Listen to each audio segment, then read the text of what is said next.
Vamos a abrir nuestras Biblias en el libro de Efesios, el capítulo 6. Efesios, el capítulo 6, y vamos a hacer la prueba de leer todos juntos el versículo 4. Y si es posible, aprenderlo de memoria. Vamos a ver. Efesios, el capítulo 6 y el versículo 4. Todos juntos, por favor. Y vosotros, padres, no provoquéis a ira a vuestros hijos, sino criadlos en disciplina y amonestación del Señor. Otra vez. Y vosotros, padres, no provoquéis a ira a vuestros hijos, sino criadlos en disciplina y amonestación del Señor. Ahora, todos nosotros debemos admitir que de una manera u otra estamos vinculados a esa entidad tan peculiar y universalmente conocida que se llama la familia. Y como ninguna otra, esta sociedad básica y elemental llamada la familia ha sufrido los ataques del enemigo, quien ha tratado de destruirla, de desvirtuarla, corromperla, deformando sus finalidades y sus propósitos. Y eso lo hemos visto nosotros en nuestras clases anteriores. Y es por eso que nosotros hemos decidido volver a las bases y analizar las metas y propósitos que el Creador tuvo en mente al diseñar la familia. Y hemos establecido hasta ahora 11 principios. Los primeros 5 se refieren a la familia como un todo, como una entidad en sí. En los siguientes 3 hemos analizado el matrimonio en alguna de sus facetas. Y después de esto hemos comenzado a analizar el rol específico de cada uno de los miembros del grupo familiar. Y hemos comenzado con las damas primero. Principio número 9, el rol de la esposa es la sumisión. Luego enunciamos el principio número 10. El rol del marido es el amar. Y posteriormente hemos analizado el papel de los hijos, lo que nos llevó a pronunciar el principio número 11. El rol de los hijos es la obediencia. Y mis queridos hermanos, hoy vamos a comenzar a analizar el papel de los padres en la familia, lo que nos lleva a articular el principio número 12, por favor, anótelo. El principio número 12 dice así: el rol de los padres es amar, enseñar y disciplinar a sus hijos. Lo repito.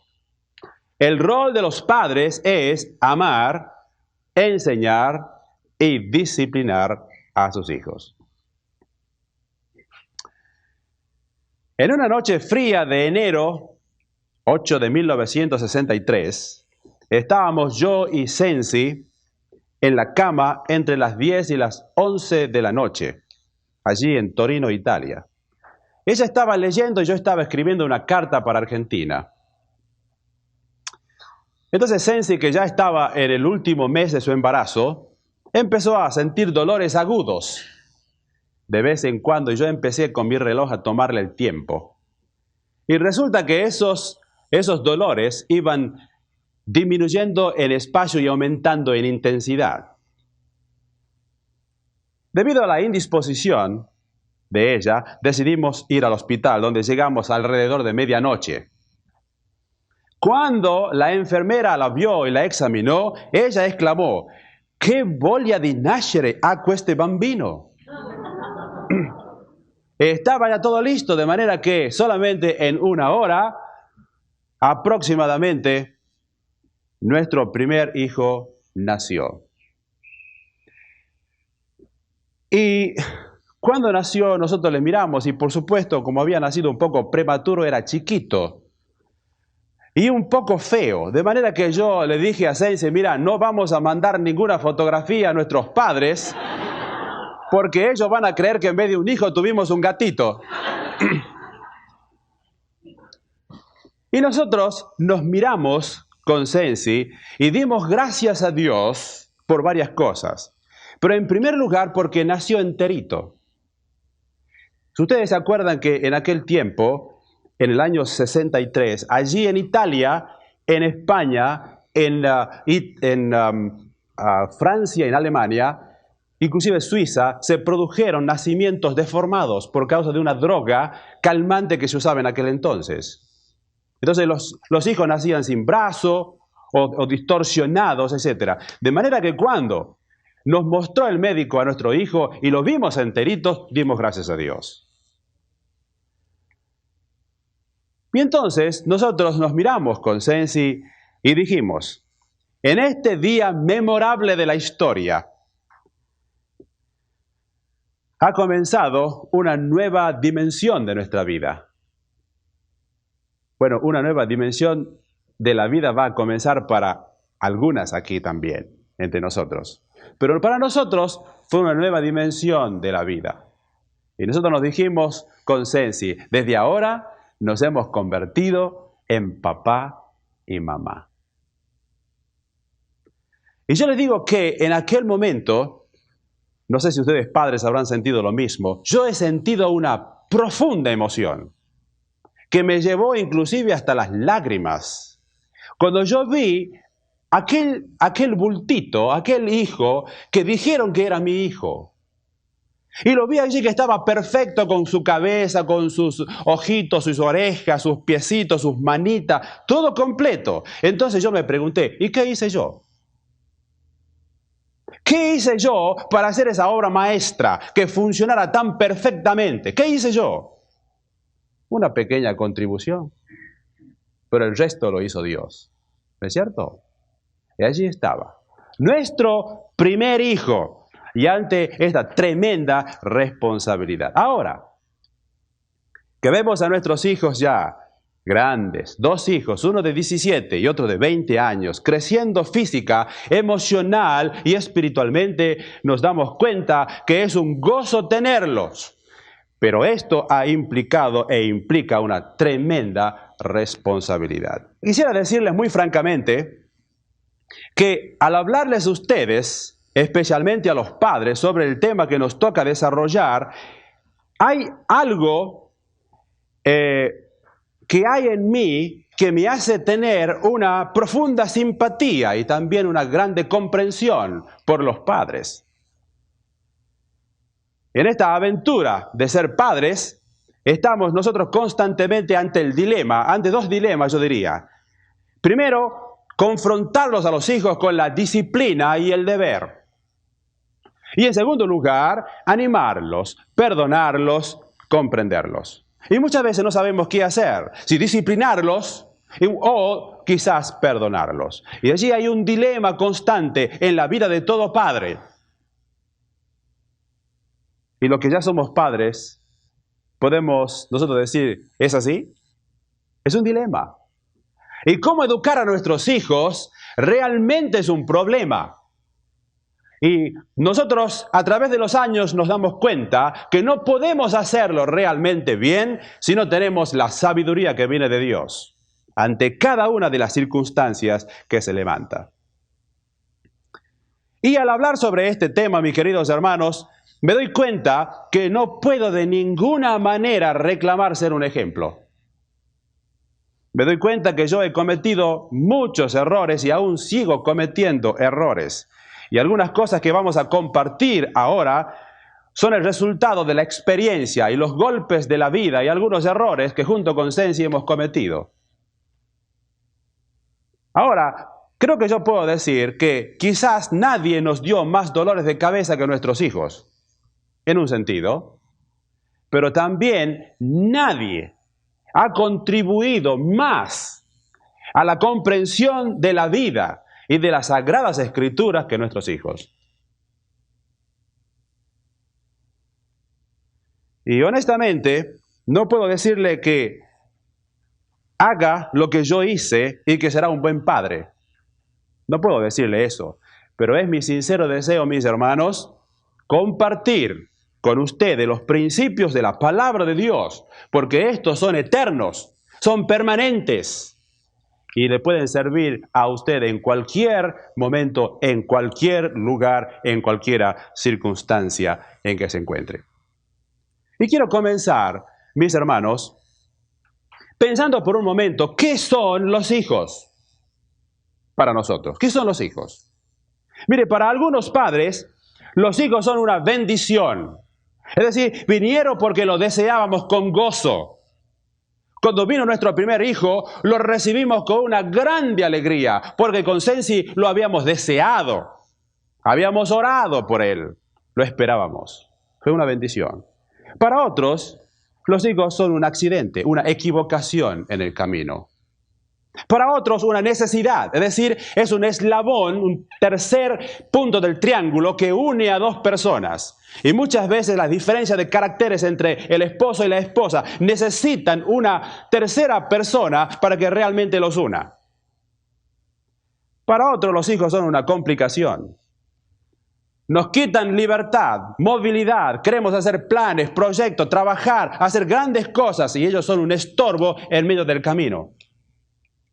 Para otros, los hijos son una desgracia que nos avergüenza por lo que hacen y por lo que dicen, por su testimonio y por su conducta. Para otros padres, los hijos son una maldición, mejor no hubieran nacido. Y sabe una cosa, aquí en Estados Unidos se hizo un análisis de lo que sucede en los hogares. Y sabe una cosa, el 70% de los padres, ellos dijeron que si tuvieran que comenzar de vuelta, no tendrían hijos porque son demasiados problemas para ellos. O fueron demasiados problemas.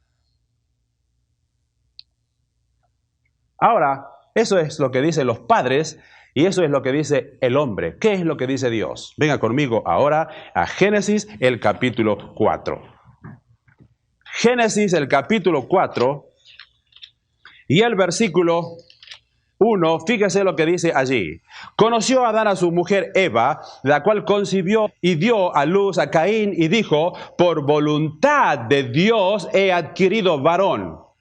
Usted ve lo que dice la Escritura. ¿Por qué vino este hijo? ¿Por la voluntad de quién? Por la voluntad de Jehová he adquirido varón. Versículo 25. Y conoció de nuevo Adán a su mujer, la cual dio a luz un hijo y llamó su nombre Set, porque Dios, dijo ella, me ha sustituido otro hijo en lugar de Abel, a quien mató Caín. ¿Quién había sustituido a Caín? Dios. Dios es el que provee los hijos. De manera que los hijos son el resultado de la voluntad de Dios, capítulo 16 y el versículo 10. Le dijo también el ángel de Jehová, multiplicaré tanto tu descendencia que no podrá ser contada a causa de la multitud. Ahora usted responda, ¿quién es el que iba a multiplicar la descendencia? Dios. Capítulo 17 y el versículo 16. Y la bendeciré, y también te daré de ella hijo. Sí, la bendeciré, y vendrá a ser madre de naciones. Reyes de pueblos vendrán de ella. ¿Quién la iba a bendecir y le iba a dar hijos? Dios, sin ninguna duda. Versículo 20. Y en cuanto a Ismael, también te he oído. He aquí que le bendeciré y le haré fructificar y multiplicar mucho en gran manera. 12 príncipes engendrará y haré de él una grande nación. ¿Quién iba a ser la nación? ¿Quién le iba a dar los príncipes como hijos? Jehová. Capítulo 30 y el versículo 2. Fíjese lo que dice aquí la Biblia. Capítulo 30 y el versículo 2. Y Jacob se enojó contra Raquel y dijo, ¿soy yo acaso Dios que te impidió el fruto de tu vientre? ¿Quién es el que abre el vientre y quién es el que cierra el vientre? Dios. No el hombre, no el cirujano, es Dios. Versículo 6. Dijo entonces Raquel, me juzgó Dios y también oyó mi voz y me dio un hijo, por tanto llamó su nombre Dan. Aquí Dios abre la matriz de esta mujer y le da a ella un hijo. ¿Quién permitió entonces que ese hijo viniera? Dios. Capítulo 33 y el versículo 4. Pero Esaú corrió a su encuentro y le abrazó, y se echó sobre su cuello y le besó y lloraron, y alzó sus ojos y vio a las mujeres y los niños y dijo, ¿quiénes son estos? Y él respondió, son los niños que Dios ha dado a tu siervo. ¿Quién le había dado los niños a este hombre? Dios. Capítulo 48 y el versículo 9. Y respondió José a su padre: son mis hijos que Dios me ha dado aquí. Y él dijo: acércalos ahora a mí y los bendeciré. Acá está un hombre, José, un hombre de Dios. Y dice: aquí están los hijos que Dios me ha dado. De manera que, en primer lugar, la primera conclusión, mis queridos padres, es que los hijos realmente son el resultado de la voluntad de Dios. Número uno. Número dos, los hijos son una herencia. Salmo capítulo 127 y el versículo 3. Dice así la Biblia, 127:3. He aquí herencia de Jehová son los hijos, cosa de estima el fruto del vientre. ¿Qué son los hijos acá para Dios? Son herencia de Jehová. Herencia de Jehová. Algunos dicen: bueno, yo tengo hijos, pero la verdad que me parece que no son ninguna herencia de Dios. En tercer lugar, los hijos son algo más que una herencia. Versículo 4, mire lo que sigue diciendo. Como saetas en mano del valiente, así son los hijos habidos en la juventud. Bienaventurado el hombre que llenó su aljaba de ellos, no será avergonzado cuando hablare con los enemigos en la puerta. Es decir, que los hijos son una fuente de gozo y bienaventuranza. Bienaventurado, dice aquí versículo 5. Proverbios, el capítulo 23. Proverbios, el capítulo 23 y el versículo 24, fíjese lo que dice.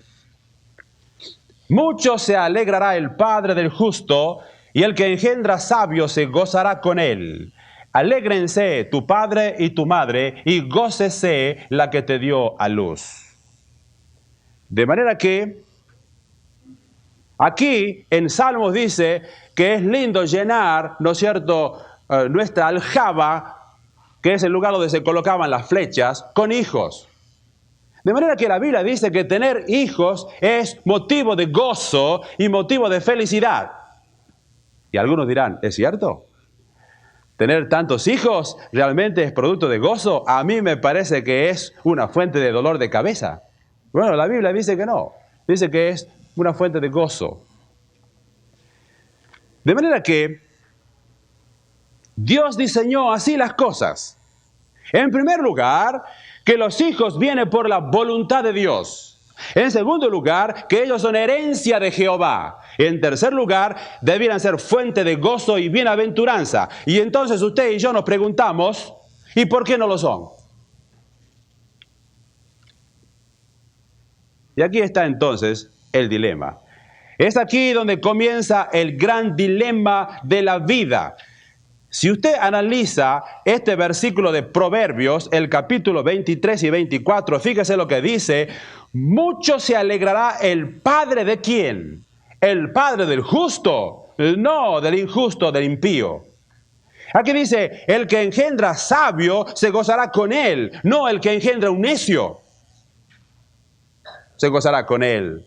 Y alégrese tu padre y tu madre, y gócese la que te dio a luz. De manera que aquí vemos que se alegrará el padre y la madre del justo y del sabio. En otras palabras, los hijos son una surgente de gozo y de alegría, pero solo cuando fueron criados en la justicia, en la sabiduría, o sea, en el temor de Dios. ¿Usted captó? Un hijo va a ser un hombre justo y un hombre sabio cuando realmente haya sido criado en las enseñanzas de las Escrituras y en el temor de Jehová. Si no, va a ser un necio y un dolor de cabeza para usted el resto de su vida. Y fíjese usted, cuando Dios quiso fundar una nación grande y poderosa, eligió un hombre en Génesis, el capítulo 18. Génesis, capítulo 18. Y mire lo que dice aquí, en el versículo 17. Y Jehová dijo, ¿encubriré yo a Abraham lo que voy a hacer? Habiendo de ser Abraham una nación grande y fuerte, y habiendo de ser benditas en él todas las naciones de la tierra. Porque yo sé, escuche esto, aquí está la razón por la que Dios escogió a este hombre Moisés. Porque yo sé que mandará a sus hijos y a su casa después de sí, que guarden el camino de Jehová, haciendo justicia y juicio, para que haga venir Jehová sobre Abraham lo que ha hablado acerca de él. Ahí está la razón por cual él escogió a un hombre como Moisés. Porque él sabía que iba a ser un hombre leal a Dios. Iba a transmitir a sus hijos los principios, sus caminos, la palabra del Señor. Entonces, ¿por qué los hijos son un dolor de cabeza para los padres? ¿Por qué entonces los hijos, en vez de ser una bendición, una bienaventuranza, fuente de gozo y de satisfacción, son causa de dolor y de quebrantamiento de corazón? ¿Sabe por qué? Porque ellos son criados sin el temor de Dios, sin la sabiduría que viene de su palabra. Porque son criados de acuerdo al estándar de nuestra sociedad. Ellos hacen y yo hago lo que hacen los demás. Porque ellos son criados muchas veces en correspondencia con la nueva psicología humana, que no deja de ser simplemente humanista y que pone aparte a Dios y el temor de Dios. ¿Por qué son un dolor de cabeza los hijos? Porque si aún los padres son creyentes, nosotros hemos sido infieles a Dios. Por eso nuestros hijos son un dolor de cabeza. 1 Samuel, capítulo 1. Y quiero darles un ejemplo para que ustedes puedan ver en la palabra de Dios lo que nosotros queremos significar. Capítulo 1 de 1 Samuel y el versículo 9 dice así. Y se levantó Ana después que hubo comido y bebido en Silo, y mientras el sacerdote Elí estaba sentado en una silla junto a un pilar del templo de Jehová. De manera que aquí tenemos nosotros la introducción de un hombre, un sacerdote, y el nombre de él era Elí. Capítulo 2 y el versículo 12. Los hijos de Elí eran hombres impíos y no tenían conocimiento de Jehová. Aquí tenemos un hombre religioso, tenemos un sacerdote, sus hijos son impíos. Versículo 17. Era pues muy grande delante de Jehová el pecado de los jóvenes, porque los hombres menospreciaban las ofrendas de Jehová. Fíjese qué contraste con Samuel, y cuya vida está entretejida aquí en este pasaje. Versículo 18. Y el joven Samuel ministraba en la presencia de Jehová, vestido de un efod de lino. Versículo 21. Y visitó Jehová a Ana, y ella concibió y dio a luz 3 hijos y 2 hijas, y el joven Samuel crecía delante de ¿quién? Delante de Jehová. Versículo 26. Y el joven Samuel iba creciendo y era acepto delante de Dios y delante de los hombres. Ahora, ¿qué pasó con los hijos de este sacerdote? Versículo 22 del capítulo 2.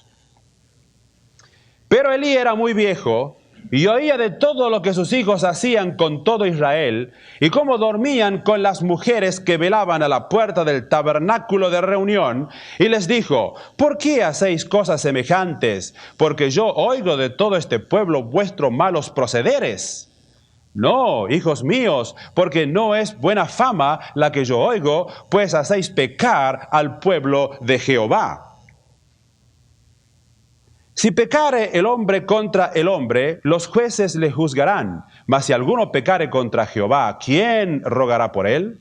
Pero ellos no oyeron la voz de su padre, porque Jehová había resuelto hacerlos morir. De manera que aquí tenemos nosotros a un hombre, a un padre, permitiendo a sus hijos hacer lo que querían. ¿Se da cuenta? Y después, versículo 29, ¿en qué terminó todo esto? Dice: ¿por qué habéis hollado mis sacrificios y mis ofrendas que yo mandé ofrecer en el tabernáculo? Y has honrado a tus hijos más que a mí. engordándoos de lo principal de todas las ofrendas de mi pueblo Israel? ¿Por qué habéis hecho esto? De manera que aquí tenemos nosotros un hombre que en primer lugar permite a sus hijos hacer lo que quieren. En segundo lugar, honra a sus hijos más que a Dios. Y en tercer lugar, no les enseñó el temor de Dios. Versículo 30. Por tanto, Jehová, el Dios de Israel, dice: yo había dicho que tu casa y la casa de tu padre andarían delante de mí perpetuamente, mas ahora ha dicho Jehová: nunca yo tal haga, porque yo honraré a los que me honran, y los que me desprecian serán tenidos en poco. He aquí vienen días en que cortaré tu brazo y el brazo de la casa de tu padre, de modo que no haya anciano en tu casa. Verás tu casa humillada, mientras Dios colma de bienes a Israel, y en ningún tiempo habrá anciano en tu casa. De manera que, mis queridos hermanos, ¿por qué los hijos son un dolor de cabeza para los padres? Por lo que ustedes ya han visto. Porque los padres dejan hacer a los hijos lo que quieren. Porque los padres honran más a los hijos que a Dios. ¿Por qué? En tercer lugar, porque los padres no les enseñan el temor de Dios desde pequeños. Y aquí están después las consecuencias. Y mis queridos, antes de analizar este texto que hemos comenzado hoy, Efesios capítulo 6, versículo 4, yo quisiera considerar específicamente con ustedes algo como una especie de prefacio. En primer lugar, yo pienso, mis queridos hermanos padres, que nosotros los padres debemos, si queremos tener hijos obedientes y que crezcan en el temor del Señor y que sean para nosotros un gozo y que sean alegría y una bienaventuranza para nuestra vida, nosotros en primer lugar debemos ser un ejemplo. Yo me recuerdo de mi papá y de mi mamá. Y yo quisiera honrarlos a ellos delante de ustedes, es lo que yo voy a decir. Porque yo sé que ellos han cometido también errores. Pero una cosa que yo nunca me voy a olvidar es el ejemplo que mi papá y mi mamá me dio. Eso vale más que ningún libro que yo haya leído. Porque yo he visto impreso en sus vidas el temor de Dios. Yo he visto a mi padre encorvado orando por mí. Yo he visto a mi padre leyendo con ansias la palabra de Dios. Y eso ha sido un ejemplo que ha quedado permanente en mi mente.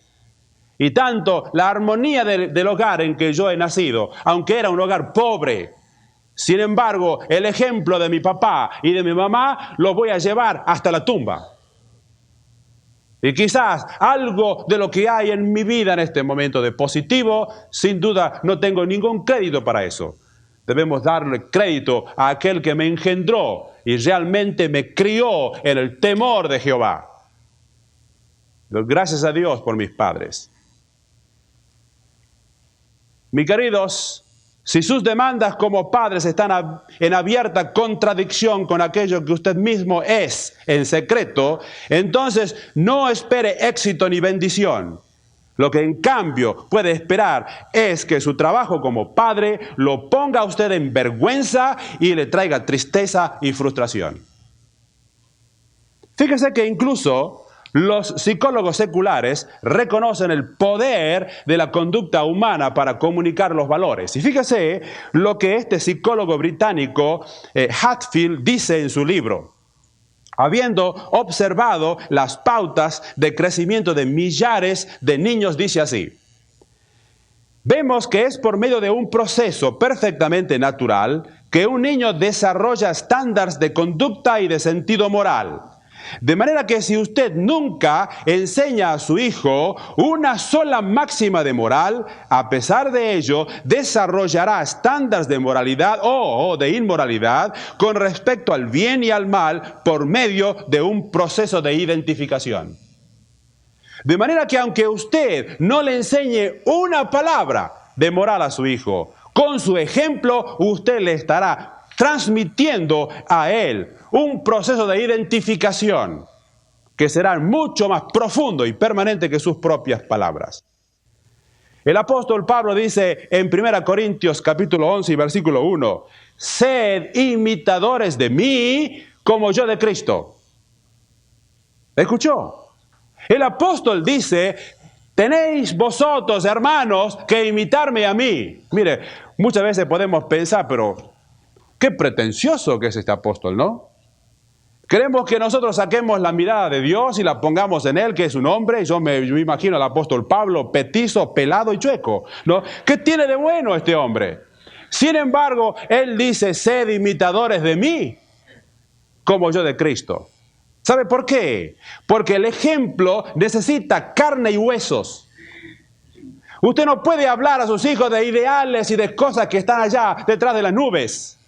Sus hijos van a ver en usted, en su persona, en su carne, en sus huesos, en su sangre, su comportamiento, van a ver allí ellos la lección que tienen que recibir. Hay muchos padres que somos muy estrictos con nuestros hijos cuando nosotros no lo somos. Hay muchos padres que piden a sus hijos ser ordenados y nosotros somos desordenados. Hay muchos padres que piden a sus hijos que sean obedientes y nosotros somos desobedientes a Dios. Hay muchos padres que piden a sus hijos que sean piadosos y religiosos y nosotros somos ateos. Ahora dígame usted, ¿qué ejemplo yo le estoy dando a él? Muchas veces parece que la vida de muchos padres es como aquel sacerdote que decía, haced lo que yo digo, pero no practiquéis lo que yo hago. Es decir, somos de la boquita para afuera, pero después nuestro comportamiento no es un ejemplo para nuestros hijos. Y mis queridos, es irrazonable esperar éxito moral con nuestros hijos sin someternos a las leyes de la moralidad. Y tan pronto como nuestros niños conciban una sospecha de esta clase, el efecto de centenar de reglas, de preceptos, de exhortaciones, se desmoronarán completamente. Un padre acostó a su hijo en una noche de invierno, cuando la nieve había cubierto ya el panorama alrededor, acostó a su hijo para que él esté calentito en su cama. Y le dijo, duerme querido porque la noche está muy fría, hay nieve afuera y necesitas estar en tu camita. Entonces él, aprovechando y creyendo que su hijo ya estaba dormido, salió muy despaciosamente y se fue a la cantina. Y allí estaba tomando unos tragos, unas copas, cuando de pronto vio a su hijo que estaba ahí atrás. Se dio vuelta y le dijo, querido, ¿qué estás haciendo aquí en la cantina? ¿Sabe lo que dijo el hijo? Papá, simplemente vi que tú saliste, abrí la puerta y puse mi piecito en el lugar de la huella que tú habías dejado en la nieve. Y me condujo directamente a este lugar.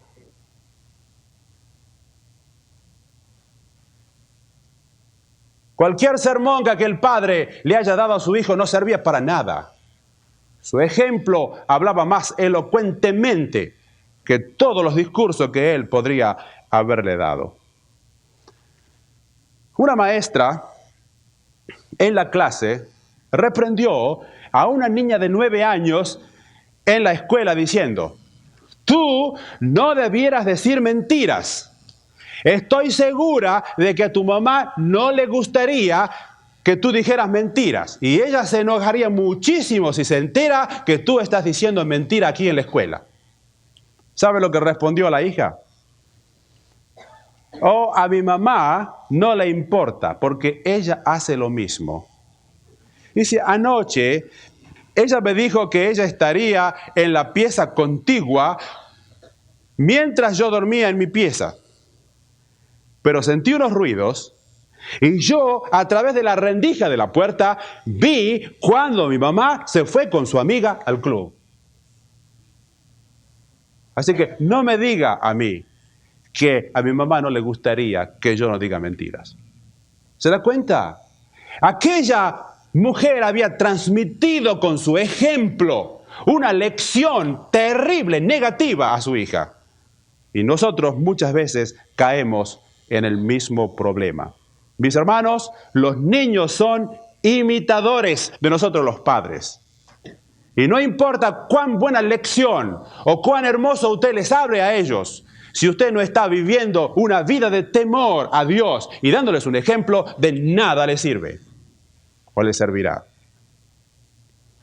Un par de jóvenes iban por una carretera y sufrieron un accidente automovilístico. Un sábado, ya tarde por la noche. En el hospital, el padre se enteró que ambos de estos muchachos habían estado embriagados. Una botella fue encontrada en el automóvil. Entonces, en el camino a la casa, el padre murmuró de esta manera: si yo pudiera encontrar a esa persona que vendió esa botella de whisky a estos chicos, yo los mataría. Fíjese, el padre estaba enfurecido. Y una justamente de las personas que había sufrido el accidente era su propia hija. Entonces, yendo a su armario donde él tenía sus licores, el padre encontró allí una nota de su hija que decía: querido papá, yo espero que no te disgustes por llevar tu botella de whisky con nosotros esta noche.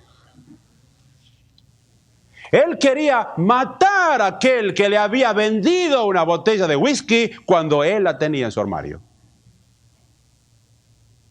De manera que estaba hablando muy bien y muy enojado, y aparentemente era un padre extraordinario. Claro, se estaba enojando con aquellos que le dieron la bebida a sus hijos, sin reconocer que con su ejemplo él era el que estaba guiando mal a sus hijos. Y mis queridos, suponiendo que tuviéramos éxito en no revelar a nuestros hijos la falacia o la injusticia escondida,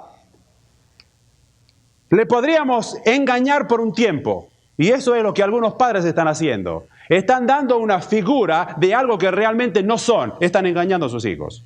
Pero podemos engañar a nuestros hijos por un tiempo, eso sí. Pero mis queridos hermanos, a Dios no podemos engañarlo ni por un momento. ¿Se da cuenta? A Dios usted no lo podrá engañar. Porque hacer esto sería presumir de querer crear obras maestras de moralidad de nuestros hijos sin tener de nuestra parte al autor de la moralidad. ¿Se da cuenta? Es como si usted quisiera decir: yo lo voy a modelar con algunos ideales que yo tengo en mi mente y le voy a decir y lo voy a prescribir para que él haga.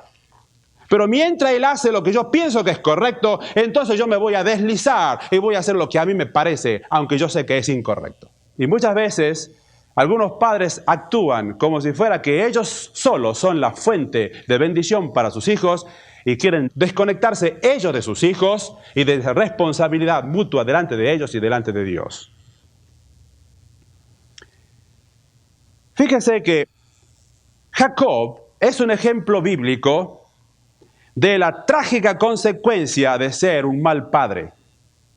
Jacob, como muchos de los padres modernos, estaba interesado en hacerse rico y de prestigio, que olvidó y descuidó la atención de su hogar. Entonces permitió que sus hijos crecieran en un ambiente malsano. E incluso más, si ustedes leen la historia, ustedes van a darse cuenta que allí una de sus hijas fue violada. Dina, la hija. ¿Y después qué pasó? Sus hermanos Simeón y Leví quisieron vengarla a ella. Génesis capítulo 34. Fíjese lo que dice aquí el relato bíblico. Génesis capítulo 34 y el versículo 30 dice así: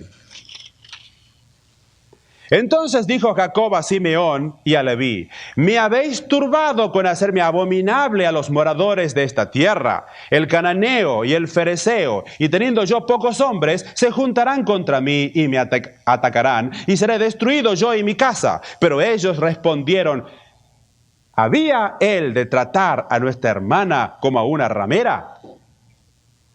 Versículo 1 del capítulo 35. Dijo Dios a Jacob: levántate y sube a Betel y quédate allí y haz allí un altar al Dios que te apareció cuando huías de tu hermano Esaú. Cuando un hombre olvida sus deberes como padre, descuida la disciplina en su casa. Y el resultado es que la familia entera llega a ser abominable a su vecindario. Pero fíjese usted que siempre hay una solución. Y aquí este hombre recibió el llamado de Dios y Dios le dice, vete, sube a Betel y quédate allí. Y haz allí un altar a Dios. Jacob tenía que regresar al lugar donde tenía comunión con Dios. El padre que se desvía de los principios sagrados se verá en grandes problemas.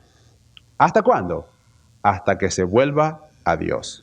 Y fíjese usted que aquí Jacob reconoció que sus posesiones no servían para nada en lo que respecta a la educación de sus hijos. No podían salvar su hogar. Versículo 2. Entonces Jacob dijo a su familia y a todos los que con él estaban, quitad los dioses ajenos que hay entre vosotros y limpiaos y mudad vuestros vestidos. Aquí Jacob decide ser el líder espiritual. Demanda a sus hijos un cambio de vida y su apariencia personal tiene que cambiar. Versículo 4. Así dieron a Jacob todos los dioses ajenos que había en poder de ellos y los zarcillos que estaban en sus orejas, y Jacob los escondió debajo de una encina que estaba junto a Siquem. Mis queridos, si los hogares cristianos fracasan es porque los padres tienen miedo de implementar los principios bíblicos y divinos. Ellos tienen miedo de la crítica de sus hijos, tienen miedo de la rebeldía de ellos, tienen miedo del qué dirán. Y olvidan muchas veces que el hogar y la familia es un invento de Dios. Ahora, ¿qué es lo que pasa cuando nosotros no educamos a nuestros hijos con el ejemplo?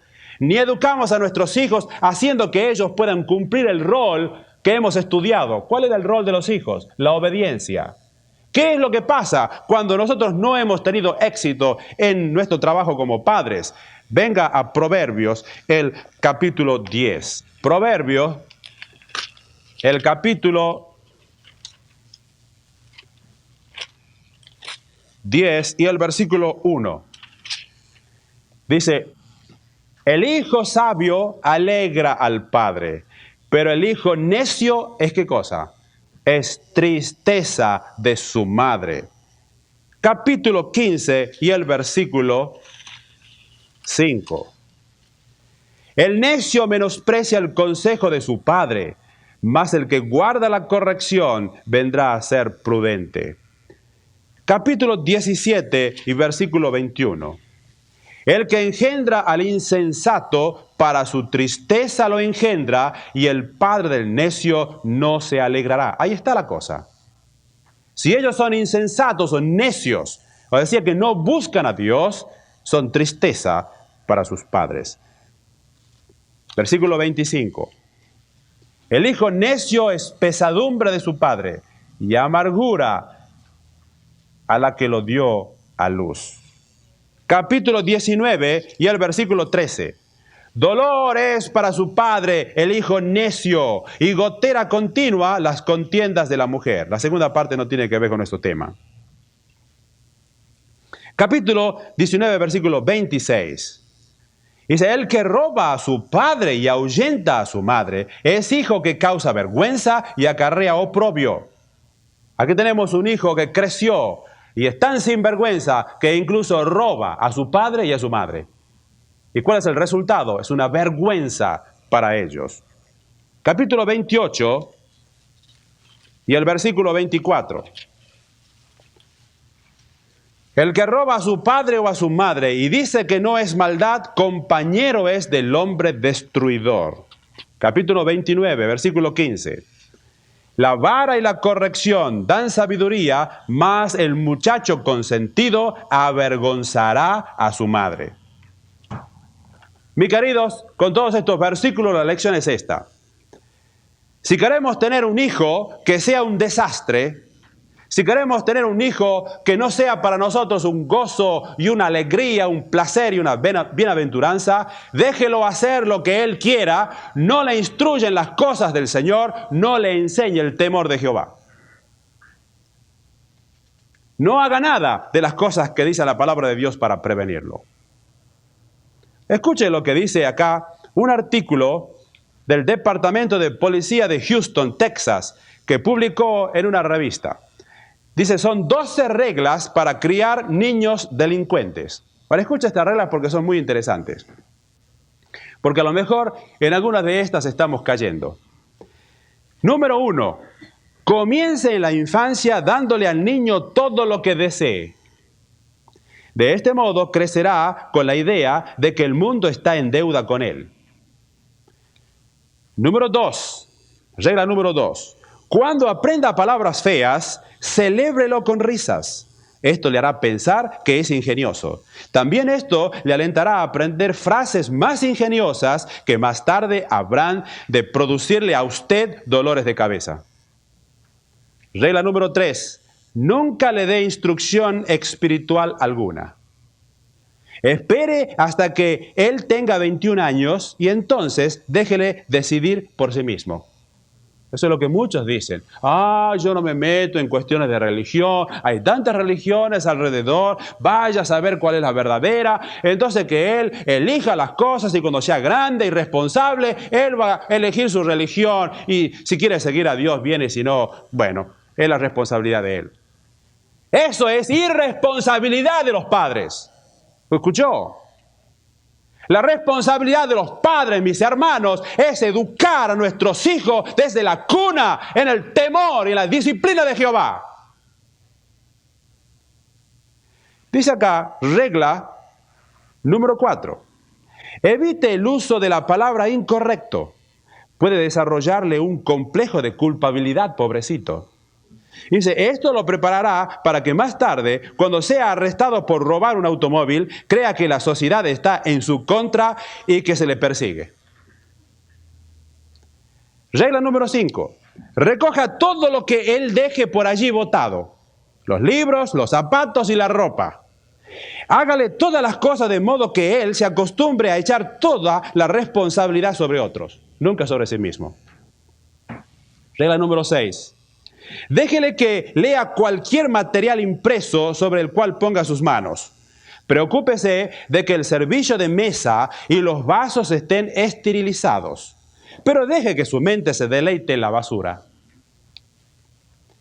Regla número 7. Mantenga frecuentes disputas en presencia de sus hijos.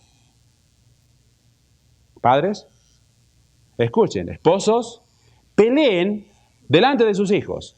Díganse palabrotas. Si es posible, usted, marido, péguele a su esposa delante de sus hijos. De modo que no se verán tan afectados cuando más tarde el hogar se deshaga. Regla número 8. Dele a un niño todo el dinero que desee gastar. No le permita ganarlo por sí mismo. ¿Por qué habrían de resultarles tan duras las cosas como en el caso suyo? Así decía un amigo mío. Yo cuando estaba en mi casa, mis padres eran tan pobres que ni siquiera me podían comprar un juguete. Ahora que yo tengo plata, quiero que mis hijos tengan juguetes y electrónicos buenos. Entonces le damos cosas, ¿no? A los hijos para mostrarles amor a ellos. ¿Vale? Y esa es una forma de arruinarlos. Regla número 9. Satisfaga todos sus clamores en cuanto a comida, bebida y comodidad. Preocúpese de que sean complacidos todos sus deseos sensuales. La negación podría conducirle a una frustración dañina. Regla número 10. Póngase de parte de él contra los vecinos, maestros y policías. Todos están prejuiciados en contra de su hijo, pobrecito. 11. Cuando él se meta en dificultades verdaderas, discúlpese diciendo, nunca pude hacer nada con él. Y regla número 12. Esta es la conclusión. Prepárese para una vida de pesadumbre. La va a tener con seguridad. Mis queridos, si usted quiere educar a un delincuente, aquí tiene 12 reglas infalibles y garantizan el 99% de éxito. Póngalas en práctica y usted va a tener un hijo delincuente. Ahora, fíjese que esto no lo dice la Biblia. Eso lo dice la policía de Houston, aquí en Estados Unidos. Lo dice las estadísticas, lo dice la experiencia de hombres que están tratando con los hijos de los padres de nuestra sociedad.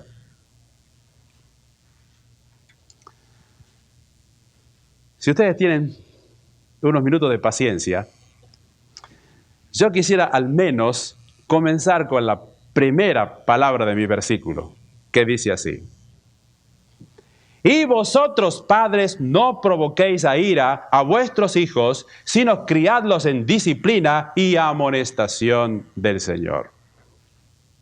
Este versículo comienza diciendo: y vosotros, padres.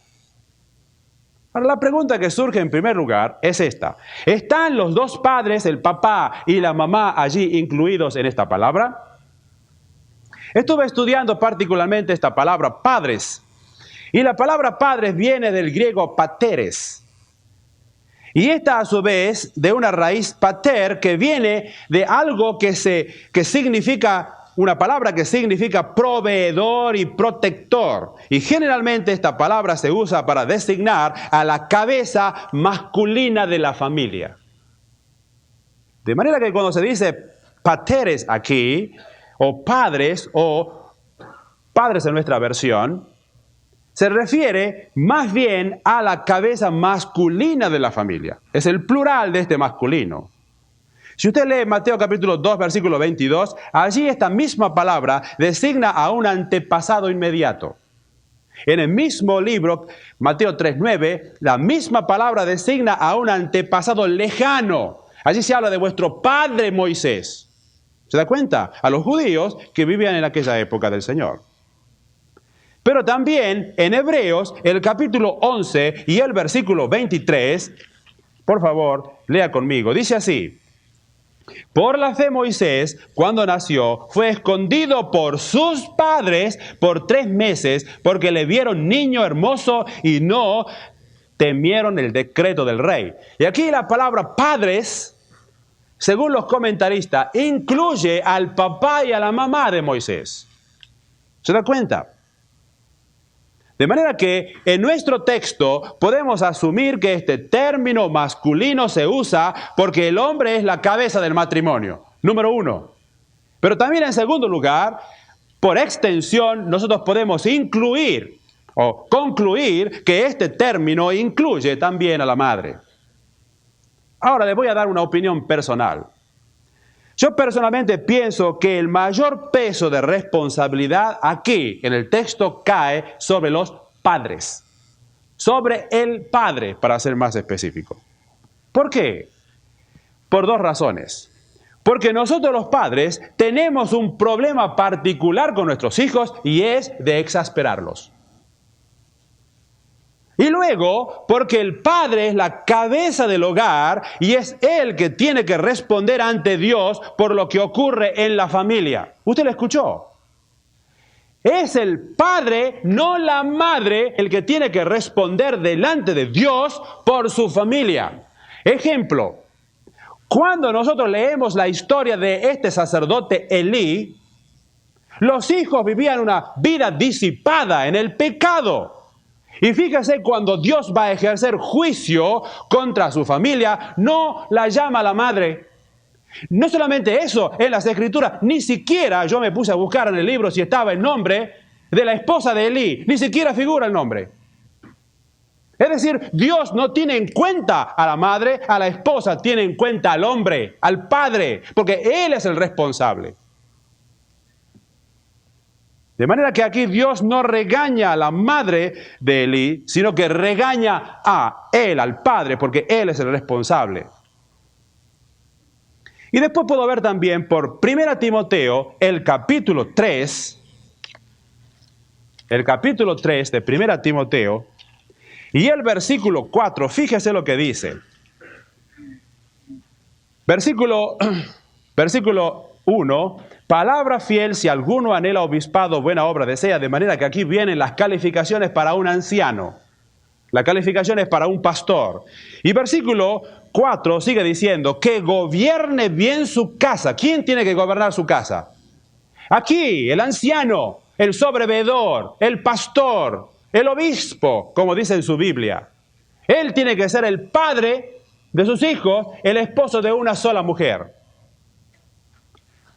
Dice aquí que gobierne bien su casa, que tenga a sus hijos en sujeción con toda honestidad, pues el que no sabe gobernar su propia casa, ¿cómo cuidará de la iglesia de Dios? De manera que es el padre el que establece primeramente el ambiente de amor para que los hijos sientan que el hogar es un refugio seguro en este mundo tan inseguro. Y luego es el padre el que crea el clima de disciplina para que sientan la seguridad que ofrece el conocer los límites de su conducta. Es el padre. Pero de todas maneras, no dejo de admitir que la madre también está incluida en esta palabra. Ahora, para terminar, en este versículo 4 que estamos estudiando de Efesios, el apóstol resume el rol de los padres bajo el aspecto de 3 mandamientos. Por favor, tome nota, anótenlo. En primer lugar, el padre debe o los padres deben amar a sus hijos. En segundo lugar, deben disciplinar a los hijos. En tercer lugar, deben enseñar a sus hijos. En este rol, Dios mismo representa, o Él mismo se presenta como modelo. Porque Dios proyecta su imagen sobre el hombre. Usted se debe recordar que el hombre fue creado a la imagen y semejanza de Dios. Y parte de la imagen de Dios en el hombre se descubre en el hecho de que compartimos su paternidad. ¿Se da cuenta? Dios es el Padre. Y todo padre terreno deriva en su calidad de padre del Padre de las luces, del Padre Dios. Y Dios entonces, fíjese usted, Dios trata a nosotros sus hijos, especialmente a los creyentes, con este mismo modelo de amor, de disciplina y de enseñanza. Y quiero mostrarles a ustedes este hecho en Hebreos, en el capítulo 12. Hebreos, el capítulo 12 y el versículo 5 que dice así. Y habéis ya olvidado la exhortación que como a hijos se os dirige diciendo: Hijo mío, no menosprecies la disciplina del Señor, ni desmayes cuando eres reprendido por Él. Porque el Señor al que ama disciplina y azota a todo el que recibe por hijo. Si soportáis la disciplina, Dios os trata como a hijos, porque ¿qué hijo es aquel a quien el Padre no disciplina? Pero si se os deja sin disciplina, de la cual todos han sido participantes, entonces sois bastardos y no hijos. Por otra parte, tuvimos a nuestros padres terrenales que nos disciplinaban y los venerábamos. ¿Por qué no obedeceremos mucho mejor al Padre de los Espíritus y viviremos? Y quiero hacerle notar simplemente, como introducción al estudio de nuestro pasaje, esto: que aquí, en este mismo pasaje, tenemos en el versículo 5, que comienza diciendo: Hijo mío, no menosprecies la disciplina del Señor, ni desmayes cuando eres reprendido. Ahí tenemos reprensión y disciplina, o sea, enseñanza y disciplina. Y después tenemos nosotros, a través de estas palabras, la manifestación del amor. Es decir, Dios, el Padre, al tratar a nosotros, sus hijos, nos trata bajo este esquema de amor, disciplina y enseñanza. Y eso es lo que nosotros quisiéramos ver en la clase que viene.